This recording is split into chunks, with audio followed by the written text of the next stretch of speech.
Un gusto tenerla aquí y bueno, hay mucha expectativa con respecto a lo que tiene para decir en la conferencia, para hablar. ¿Cuándo es la conferencia? Sí. Mañana a las 18 en el World Trade Center. Me lo aprendí de memoria el lugar, ¿verdad? Sí. Porque en realidad todavía no lo conozco. Me han dicho que es muy lindo y muy importante el lugar. Sí, es uno de los lugares, digamos, más simbólicos hoy por hoy de la nueva Asunción, ¿no? Así mismo. Y precisamente toda la semana se estuvo hablando, ya se estuvo generando un debate con relación a tu venida, doctora, porque se te conoce como el terror de la feminazi, se te conoce acá en Paraguay, ¿verdad? Porque se viralizó mucho los debates que mantuviste con las conocidas pañuelos verdes. Y bueno, y precisamente lo que queremos es un argumento, por supuesto, desde el punto de vista médico, científico, Claro, que es claro. justamente el que avala la justificación de la cultura de la vida, como le decimos nosotros. Así es, me encanta porque todo lo que recorrí hoy en Asunción, no en Paraguay. A Paraguay he ido otros años a Ciudad del Este y en Asunción estuve muy poquito, ahora pude hablar más.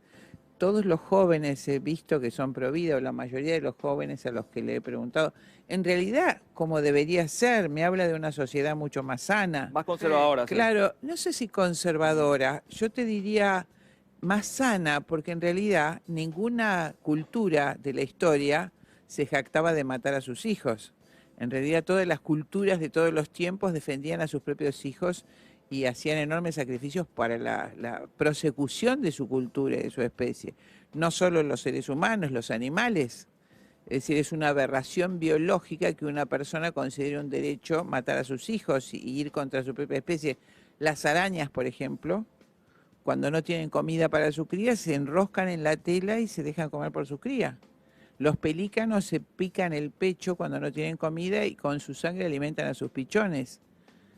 Parecería una aberración biológica que la gente festeje como un derecho con alegría matar a sus hijos, ¿no? Doctora, a partir de eso, usted es médica, es científica, por ende, la cuestión suya siendo antiaborto, porque es antiaborto, porque realmente yo también no estoy, no sé, ninguno acá es favorable al aborto, pero es más bien una postura científica o una postura religiosa, una postura Lo que le ética. acabo de decir es una postura solamente biológica. Ustedes Científica. piensen, científica y biológica, piensen que se trata de la prosecución de la propia especie.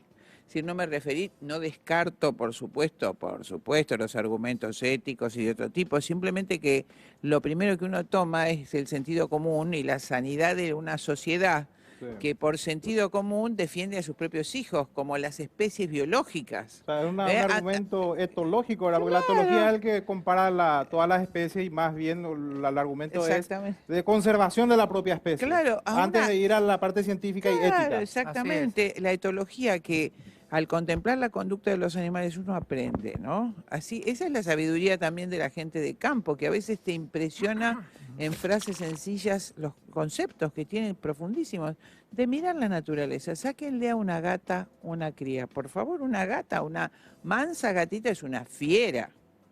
Si ustedes quieren, porque es como que la naturaleza tiene escrito aquello que decía Cicerón. Cicerón, el padre del derecho natural, romano y pagano, ¿no? Hablando de que no estamos hablando de algo religión, claro. Claro, él, siendo pagano, decía, hay una ley que está inscripta en la naturaleza. Cuidado, le decía a los senadores, una ley que está inscripta en la naturaleza y que no puede ser abolida por el Senado ni por la plebe. Es la ley natural.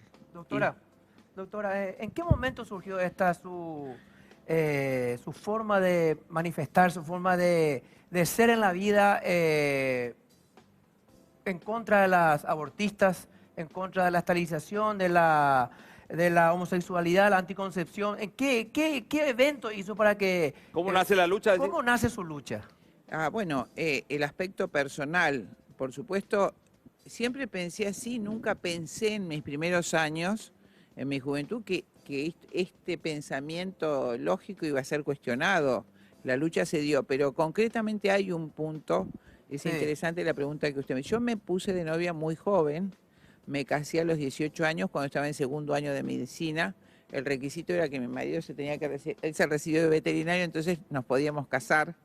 Estas cosas prácticas que tenían nuestros padres, ¿no? Bueno, uno de los dos que esté recibido. Para asegurar, digamos, el futuro, para que Claro, le vaya bien. para que pueda haber una... Así es que estaba en segundo año y me recibí a los 27 años con 5 hijos. Y luego hice 3 especialidades y yo digo que tuve un hijo más por cada especialidad. Pero la tercera especialidad fue medicina legal, lo que comúnmente se conoce como medicina forense. Imagínense que yo tenía los nenes chiquitos y cuando tuve que recoger restos de niños abortados en las palanganas de los hospitales, imagínense el shock de una madre joven donde veía proyectadas en esas caritas el rostro de mis propios hijos. Es decir, eso es propio del ser humano. Nosotros no podemos dejar de comparar. Cuando sos papá o mamá, a ustedes les puede haber pasado, y ves un chiquito enfermo, inmediatamente decís, es mi hijo, y lo sentís, haces la traslación inmediatamente y por eso te compadeces enormemente de esa mamá o ese papá que tiene un hijito enfermo. Hay algo Imagínense. que quería comentar, doctora, y yo estoy notando que convengamos de que puede haber un argumento de última ratio, ¿verdad? Última ratio de que uno va a abortar por A, B, el justificativo que usted quiera. Pero aquí pareciera ser que esta cuestión va más allá de una justificación y es una cuestión hasta cultural y, como usted dice, emotiva. Las bromas que se hacen, que son negras, hablar de, incluso acá tuvimos unas militantes, el caso de Teti Vera, que decía, vamos a hacer una olla de fetos, por ejemplo. O sea, que ya demuestra una, no sé, se regodean, por decirlo así, Sí, por una eso cuestión sí, que eso tendría sí. que ser en todo caso de última ratio, si vamos a buscar una justificación, ¿verdad? Pero acá pareciera ser que se disfruta de Se eso. quiere y normalizar también, ¿no? Sí, no normalizar y solo como normalizar, sino festejar. Yo he estado festejarlo. en los encuentros de mujeres feministas, por supuesto no crea que mi lucha es afuera y tranquila. Yo voy a los lugares donde se discute eso, porque hay muchísimas mujeres jóvenes que caen en ese engaño.